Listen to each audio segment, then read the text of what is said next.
l'objet de notre cours est le capteur analogique.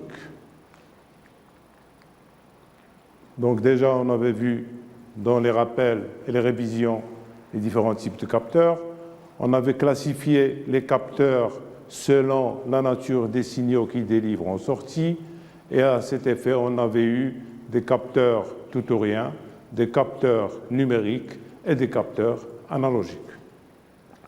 Donc, dans cette leçon, on va s'intéresser exclusivement aux capteurs analogiques. Donc, quelques définitions. Le mesure-onde, c'est la grandeur physique d'entrée.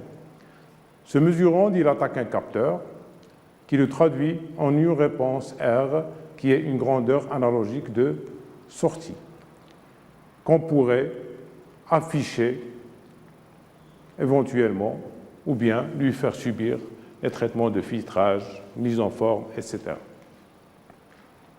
La relation qui lie la sortie, la réponse R, au mesurant M, elle s'écrit de façon générale R égale fonction de M, f de M. Et pour faciliter l'exploitation de la réponse, on s'efforce de réaliser une relation entre la sortie et l'entrée qui soit linéaire. Donc la courbe d'étalonnage, c'est la caractéristique d'entrée-sortie du capteur. La sortie, c'est-à-dire la réponse R, en fonction de l'entrée, c'est-à-dire le mesurant M. Donc, on a ici un exemple de courbe. On remarque que cette courbe n'est pas linéaire. Donc, ça, c'est la première manifestation, c'est la première façon de représenter la réponse d'un capteur. C'est la caractéristique de transfert, ou bien la courbe d'étalonnage.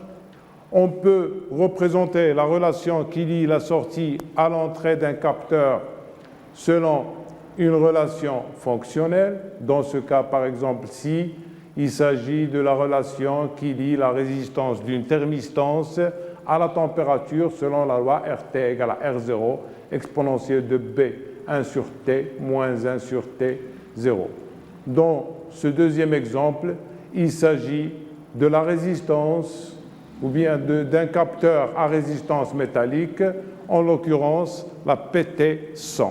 Donc la PT, c'est une résistance métallique en platine, 100, parce que sa température à 0 degré Celsius, si on replace ici par 0 et ici par 0, ça va donner 100 ohms. C'est pour ça qu'on l'appelle la PT100, parce qu'elle est en platine et que sa résistance à 0 degré Celsius égale à 100 ohms. Il existe aussi la PT1000, donc selon la même procédure, c'est une résistance, elle a une résistance de 1000 ohms, c'est-à-dire 1 kOhm à 0 degré Celsius, et elle évolue de façon presque linéaire. On a ici une approximation polynomiale de la réponse de notre résistance métallique PT100. Donc ça, ce sont deux méthodes de représenter l'évolution de la sortie en fonction de l'entrée. La troisième méthode, c'est de représenter les valeurs de sortie en fonction des valeurs d'entrée dans un tableau comme ceci, un tableau à 8 lignes et 10 colonnes, ce qui fait 80 valeurs. Si on prend par exemple cette valeur, elle correspond à 23 degrés Celsius, c'est-à-dire qu'à 23 degrés Celsius, la résistance du capteur elle est égale à 108,95 ohms, etc. Maintenant, on va voir quelques signaux analogiques normalisés. Donc, lorsqu'on parle d'analogique, on parle de grandeur électrique. Donc, la grandeur électrique, comme vous le savez, pour n'importe quel type d'énergie, on a trois grandeurs. Pour l'énergie électrique, on a une grandeur de déplacement. Qu'est-ce qui se déplace? C'est les charges. On a une grandeur de flux. Quand ces charges se déplacent dans le temps, combien ils s'en déplacent par seconde? Et on a la grandeur d'effort qui va créer ce flux, et c'est la tension. Donc, soit charge électrique, soit courant électrique, soit tension électrique. Donc, la caractéristique ici, on a représenté des caractéristiques correspondant à des tensions et des courants. Donc ici, la sortie, elle varie de 0 à 10 volts lorsque la grandeur mesurée varie linéairement, donc une fonction linéaire. Ici, la sortie varie entre moins 10 et plus 10, donc il est plus précis, c'est parmi les avantages. Ici, le capteur à sa sortie, il est équivalent à un générateur de courant entre 0 et 20 mA.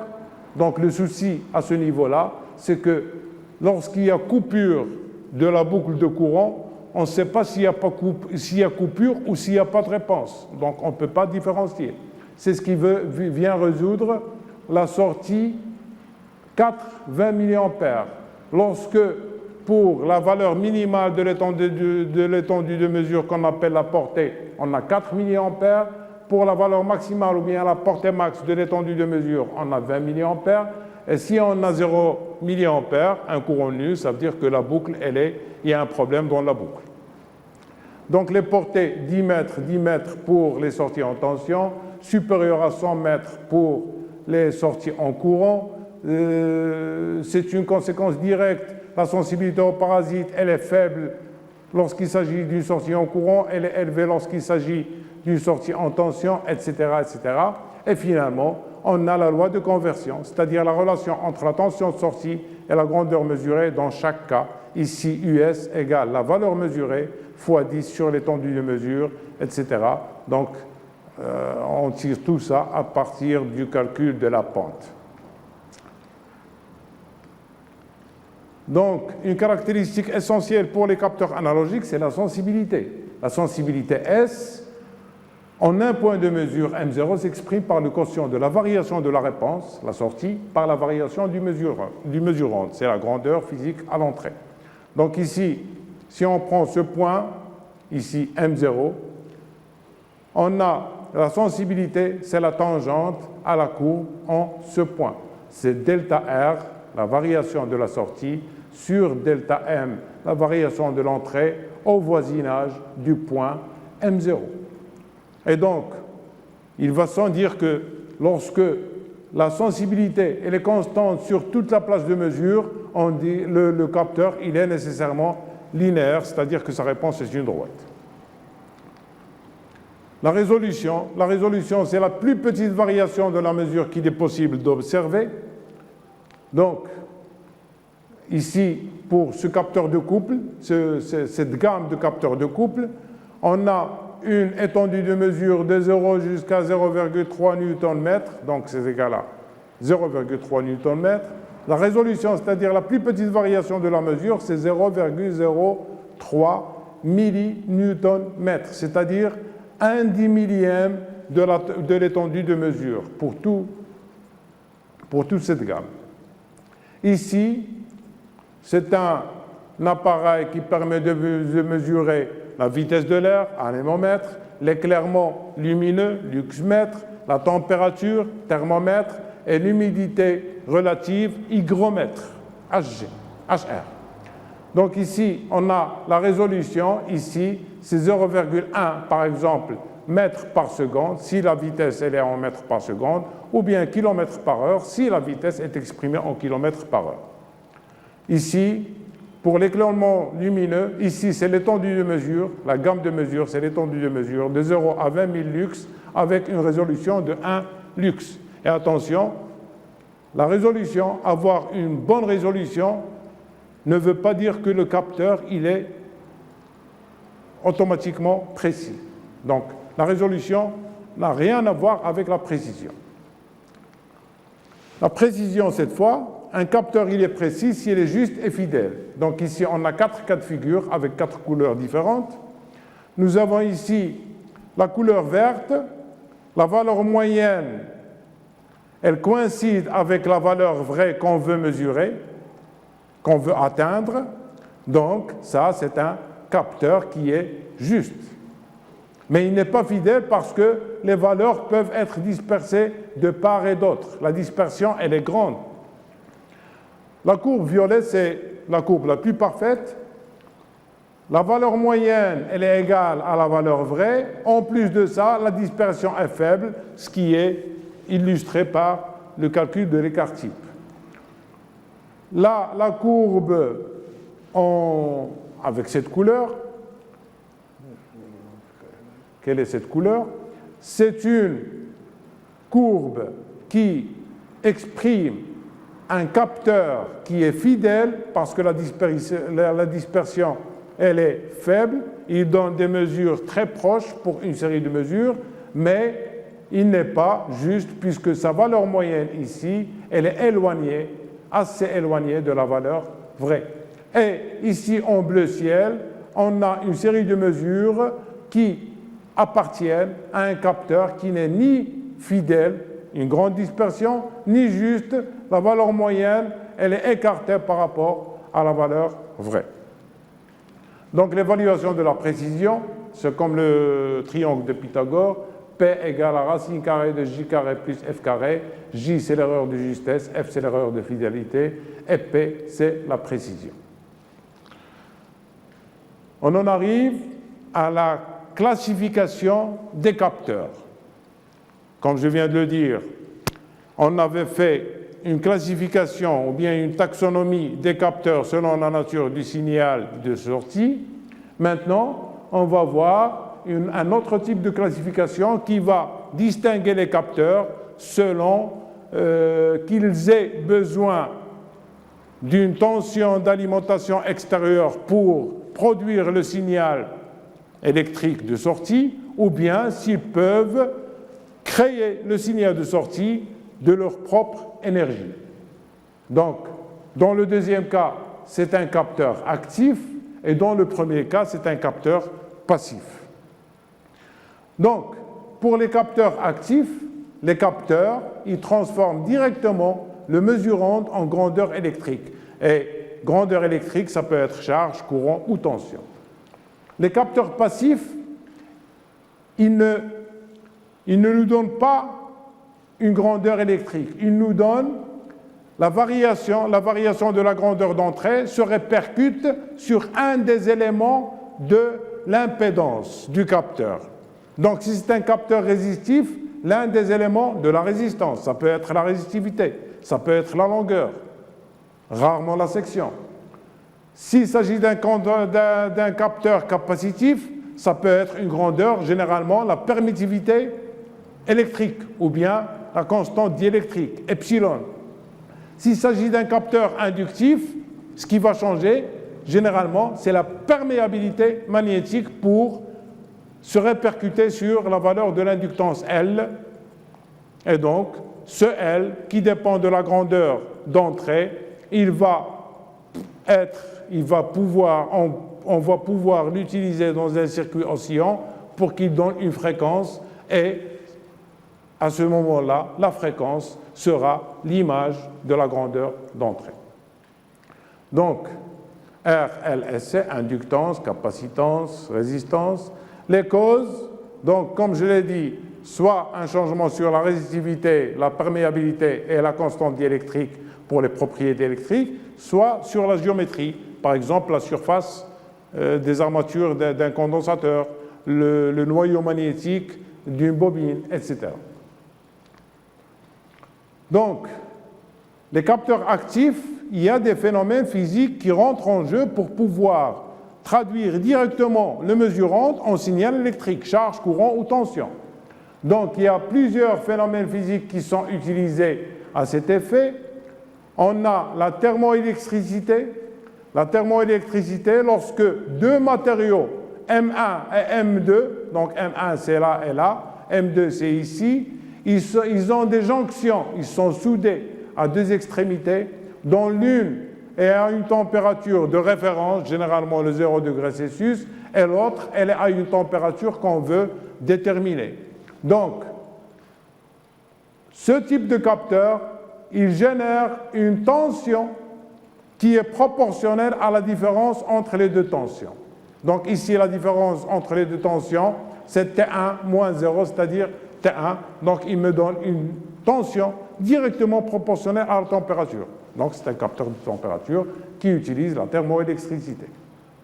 La pyroélectricité. La pyroélectricité, lorsque un flux, un rayonnement magnétique, un flux lumineux, attaque un cristal et on change la température et par la suite, il y a accumulation de charges positives et négatives de part et d'autre de la surface du cristal. Et cette polarisation qui est sous forme de charge électrique, elle est convertie en tension électrique.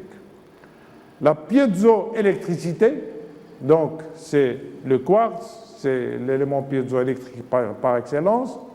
Lorsqu'on applique une force ou un effort ou une accélération sur un élément piézoélectrique, il se déforme et il crée des charges égales et de signes différents sur ses faces, et cette différence de charge, elle est convertie en tension. L'induction électromagnétique, c'est ce qu'on utilise pour les capteurs tachymétriques, et en particulier la génératrice, la dynamo tachymétrique, la génératrice, qui fournit, en fonction de la vitesse de rotation du bobinage à l'intérieur, il donne une tension continue qui est proportionnelle à la vitesse de rotation. La photoélectricité, lorsque un rayonnement lumineux libère des paires électrons-trous au niveau de la jonction d'un semi-conducteur, et donc il permet de faire varier la tension à ces bornes. Et finalement, les féoles. Les féoles, on a un barreau parallélépipédique qui est traversé par un courant, qui a un champ magnétique qui est soumis à un champ magnétique B qui est perpendiculaire au courant. Si ces deux conditions sont réunies, il crée une tension latérale qui est perpendiculaire et à B et à I, qui dépend du champ magnétique. Et donc, on l'utilise généralement pour capter des positions. Les capteurs passifs, leurs propriétés électriques, donc lorsque le mesurant c'est une température, le type de matériau, platine, nickel, cuivre, semi-conducteur, etc., la température agit sur la résistivité. Pour les très basses températures, on utilise la constante diélectrique du verre qui va changer avec la température à faible degré. Le flux de rayonnement optique, il permet de changer la résistivité dans les semi-conducteurs. Une déformation d'un matériau, elle permet, lorsqu'il s'agit d'alliage de nickel, silicium, dopé, etc., d'en modifier la résistivité. Sinon, lorsqu'il s'agit d'alliage ferromagnétique, il permet de modifier la perméabilité magnétique mu. La position, lorsque le matériau magnétorésistant, c'est-à-dire dont la résistance dépend d'un champ d'induction magnétique, comme le bismuth, l'antimoinure d'indium, c'est la résistivité qui change dans ce cas. L'humidité, elle peut mettre à profit soit le changement de la résistivité, soit de la constante diélectrique, capacitif, résistif. Donc tous les capteurs qui sont avec la couleur jaune, ce sont des capteurs capacitifs. Celui-là, plutôt résistif, pardon. Celui-là, ça va être un capteur capacitif. Celui-ci aussi, et celui-là, ça va être un capteur magnétique, inductif. Donc, on va étudier sur un système de traitement thermique qui est extrait du bac de SI de 2015, session normale, un système de traitement thermique qui contient un four électrique, un ventilateur pour homogénéiser le flux de chaleur dans l'enceinte, une électrovanne qui permet de s'ouvrir et se fermer pour alimenter l'enceinte en azote pour éviter la corrosion des pièces sous traitement, un thermocouple pour mesurer la température, des résistances chauffantes pour chauffer l'enceinte, une porte latérale ou bien verticale qui permet, à travers un système de transmission de puissance commandé par un moteur, d'ouvrir ou de fermer l'enceinte, et un socle mobile qui permet de transporter la pièce à traiter, de la faire rentrer ou bien de la sortir avant de l'évacuer dans un bain d'huile pour être refroidi. Donc, en gros, c'est ça. Vous pouvez par la suite faire une pause pour lire le tout. Donc, on va étudier l'acquisition de la température qui se fait à l'aide d'un thermocouple. On a le métal B, le métal A. Ici, c'est des connexions en cuivre pour connecter la jonction de raccordement du thermocouple à la carte d'acquisition. Donc, le principe d'un thermocouple, c'est qu'un métal A, lorsqu'il y a une différence de température à ces bornes, il développe une tension U qui est égale à SA, facteur de T1 moins T2. T1 moins T2. SA, c'est le facteur ou bien le coefficient de Seebeck en mémoire à son inventeur. Bon, c'est le coefficient de Seebeck du métal A, mais un seul métal ne peut pas donner une tension. Le thermocouple, c'est l'association de deux métaux qui sont différents, qui ont des coefficients de Seebeck différents, voire inversés, de sens contraire, pour pouvoir donner une tension aux bornes ici qui est convenable. Donc Tx, c'est la température inconnue à mesurer, Tc, c'est la température ici d'acquisition, etc. SA, SB, SC, ce sont les coefficients de Seebeck des métaux A et B et du cuivre de liaison. UM, c'est la tension développée par l'ensemble des jonctions du thermocouple et les fils de liaison. On demande de montrer que UM égale à SA moins SB, facteur de Tx moins Tc. On revient. On a ici la loi de May, elle permet d'écrire que UM égale cette tension U1 plus U2 plus U3 plus U4. Donc, la loi UM égale à U1 plus U2 jusqu'à U4. U1, c'est SC facteur de Tc moins TACQ. On applique les facteurs de Seebeck aux différences de température pour chaque métal, plus SATX moins TC, etc. Donc, on remarque que ces deux termes se simplifient, SC, TC moins TACQ, et SC, TACQ, acquisition moins TC, donc ils sont inversés, ils sont opposés, de signes opposés, donc ça saute, et ça reste SA moins SB, facteur de TX moins TS, TC. Voilà, SA moins SB, facteur de TX moins TC. On met la relation 1 sous la forme suivante, où SAB, donc SA moins SB, on va l'appeler SAB, c'est le coefficient de Seebeck du thermocouple en entier, formé des métaux A et B. UM, donc c'est ce qu'on vient d'écrire ici, on remplace SA moins SB par SAB, la relation 2. On plonge les jonctions de raccordement TC pour avoir TC égale à 0. Donc UM, il va dépendre uniquement de TX selon UM égale à SAB fois TX. Mais utiliser de l'eau glacée, ce n'est pas une solution très convenable. Donc, qu'est-ce qu'on fait? La différence de tension qui est perdue, on la mesure avec un autre type de capteur, le LM35, et on l'insère dans le circuit pour l'ajouter et compenser l'erreur. Donc, sachant que UTH c'est la tension ici, égale à SAB TX moins SAB TC, donner la nouvelle valeur de UM, bien la nouvelle expression de UM. Donc UM, c'est UTH plus UCJC, donc c'est cette expression plus UCIG. Quelles conditions doit vérifier la tension UCIJC pour la compensation de TC? Ce terme, il doit être égal à ce terme pour annuler tout ça et laisser uniquement UM égale à SAB fois TX. Donc UCJC, il est égal à S, c'est la réponse, SAB fois TC.